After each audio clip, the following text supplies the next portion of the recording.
Amba, among those three princes, expressed her love for King Salva to Queen Satyavati and asked her to reunite with her beloved King Salva.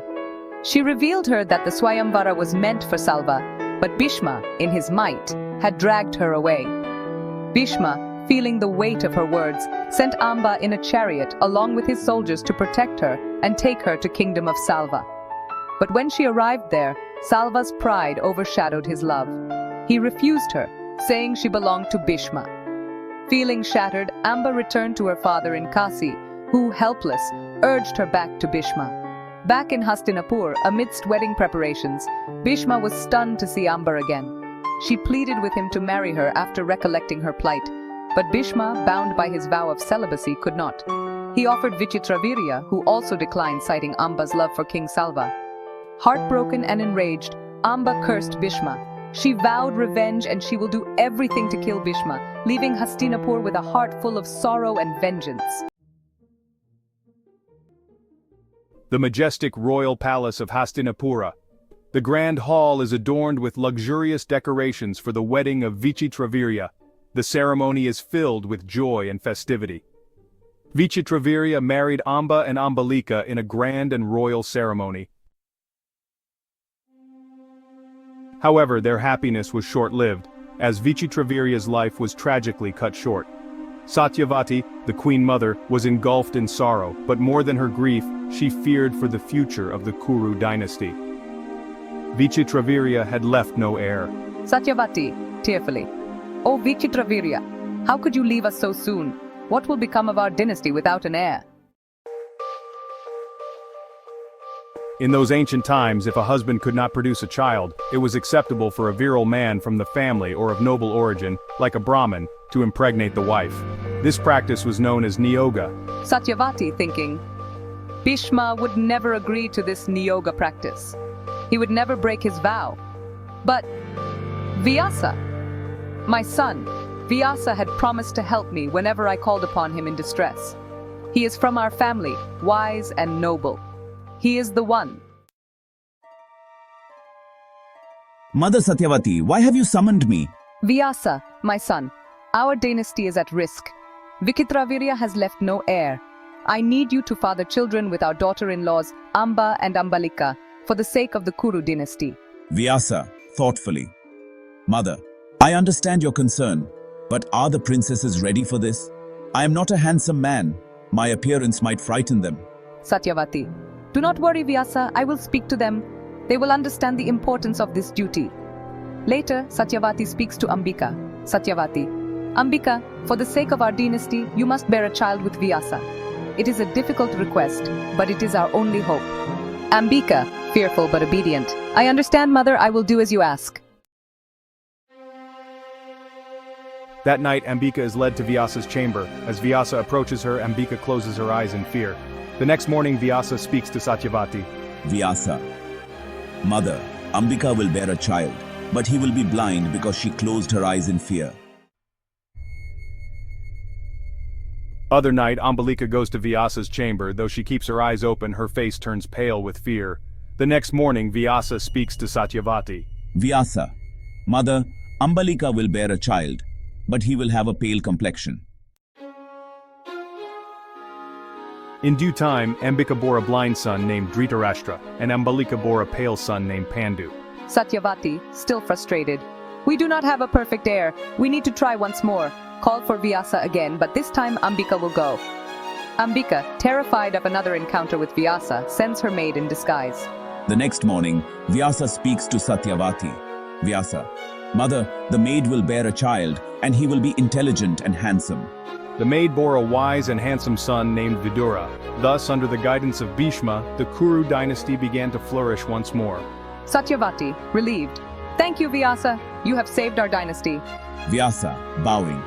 I have done my duty, Mother. May the Kuru dynasty thrive. Satyavati looking towards the future, hopeful for the Kuru dynasty's prosperity. Years passed in a blur of royal education and courtly intrigue. Pandu grew into a strong, capable young man. His wisdom in governance impressed even the eldest advisors. The people loved him. It was no surprise when he was named heir to the throne. Pandu sat on the throne, resplendent in royal robes. Vidura became Pandu's closest advisor. The new era had begun. In the kingdom of Gandhara, Gandhari was known for her beauty and her wit. She had been promised to the king of Hastinapura. On learning about Dritarastra being bind, Gandhari, out of devotion to her husband, blindfolded herself permanently after marriage. Gandhari, resolutely, "If my husband cannot see, then I too shall live in darkness." Shakuni, Gandhari's brother, angrily, "Why should my sister Gandhari marry a blind man? She deserves better. Bhishma should have proposed the handsome Pandu for her. I will take my revenge on Bhishma, Pandu, and the entire Kuru Dynasty." Meanwhile, Kunti, also known as Pritha, chose Pandu as her husband in a Swayamvara arranged by her adopted father, Kunti Bhoja. Pandu also married Madri, the daughter of King Shalya. The royal family seemed happy with Pandu, his two wives, Dritarastra and Gandhari, living in harmony. Pandu's rule was confronted with many wars and he expanded kingdom. Pandu, thoughtfully, "I have won many wars and expanded our kingdom, yet I feel dissatisfied. I long for peace. I will leave for the forest to rest for some time." Kunti, concerned, "Are you sure, my lord? What about the kingdom?" Pandu, decisively, "Dritarastra will rule in my absence. Let us go to the forest, Kunti and Madri. We need some peace." Pandu, Kunti and Madri head to the forest, leaving the kingdom in Dhritarashtra's hands. Life in the forest was simple but fulfilling for Pandu and his wives. Pandu found the peace he'd been seeking. Kunti and Madri adapted well to their new surroundings. They foraged for food, learned the ways of the forest. The three of them grew closer than ever, but Pandu's warrior instincts remained strong. He often went hunting, bow in hand.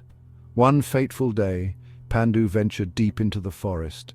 The thrill of the hunt coursed through his veins. He heard a rustle in the bushes. Without thinking, he loosed an arrow. It flew true, finding its mark. "No! What have I done?" But as Pandu approached his prey, horror struck him. It was not an animal he had hit, it was a sage Kindama and his wife. The sage's wife lay dying, the sage weeping beside her wounded. Pandu fell to his knees, begging forgiveness. "I hadn't known, I hadn't seen," but Kindama's eyes held no mercy. With his dying breath he uttered a curse. Sage Kindama, dying. "How could you kill birds in love? We were in disguise. Now you shall suffer as we did. You will die if you touch your wife and try to make love." The words fell like thunderbolts. Pandu's world shattered around him. Pandu stumbled back to their forest dwelling. His face was ashen. Kunti and Madri knew immediately that something was terribly wrong. With trembling voice, Pandu recounted what had happened, the accidental killing, the curse. The words hung heavy in the air. Pandu could never touch his wives again, never have children. The Kuru line would end with him. The weight of it was almost too much to bear. Perhaps it would be better if I just disappeared into the forest forever. But Kunti and Madri refused to let him sink into despair. They rallied around him. Pandu contemplated living like a sage for the rest of his life. Pandu sends a message to Dritarastra. Pandu, writing, "Brother, I will not return. You must remain king permanently. I will live in the forest for my sins." Pandu, to his wives, "You should go back to the kingdom and leave me here. I will live alone like a hermit." Kunti, firmly, "We will not leave you, my lord. We will stay together through thick and thin." Madri, with determination, "Our place is with you, wherever you are." The three of them continued to live in the forest, facing the challenges together. Despite the curse and the sorrow, Pandu, Kunti and Madri stayed together in the forest, hoping for a way to overcome their misfortunes. The future of the Kuru dynasty remained uncertain, but their bond of love and loyalty was unbreakable. Enjoying our journey through ancient wisdom and legendary stories, don't forget to show your support by liking, commenting and subscribing to our channel. Your support helps us bring these timeless tales to life. Stay tuned because the next episode might just be the most fascinating one yet. Until next time, keep the legends alive.